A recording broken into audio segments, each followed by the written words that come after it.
SA Engineering College, an autonomous institution. Counseling code 1114. For more details, saec.ac.in. இளநிலை மருத்துவ படிப்பில் சேருவதற்கான நீட் நுழைவுத் தேர்வு கடந்த 3ஆம் தேதி நடந்தது. NTA எனப்படும் தேசிய தேர்வு முகமை நடத்திய இந்த தேர்வில் நாடு முழுவதும் 23 லட்சம் மாணவர்கள் பங்கேற்றனர்.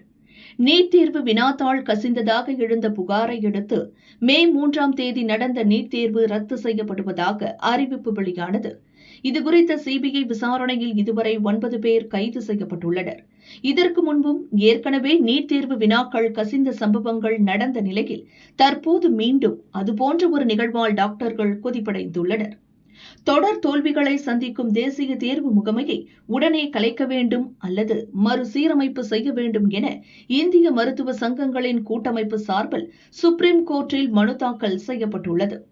இந்நிலையில் ஐக்கிய டாக்டர்கள் முன்னணி என்ற அமைப்பின் சார்பிலும் சுப்ரீம் கோர்ட்டில் மனு தாக்கல் செய்யப்பட்டுள்ளது.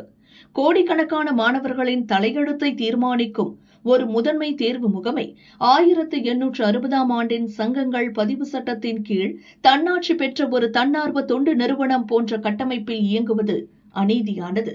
நீட் தேர்வில் தொடரும் முறைகேடுகள் அரசியலமைப்பு சட்டம் வழங்கிய சமத்துவ உரிமை மற்றும் வாழ்வாதாரத்திற்கான உரிமையை நேரடியாக பறிப்பது போல் உள்ளது. எனவே தற்போதைய NTA அமைப்பை கலைத்துவிட்டு பார்லிமெண்டை நேரடி கண்காணிப்பில் இயங்கும் புதிய சட்டப்பூர்வ அந்தஸ்து கொண்ட தேசிய தேர்வு வாரியத்தை அமைக்க வேண்டும். இதற்கு பார்லியில் மசோதாவை அறிமுகம் செய்ய கோர்ட் உத்தரவிட வேண்டும் என அந்த மனுவில் கோரப்பட்டுள்ளது.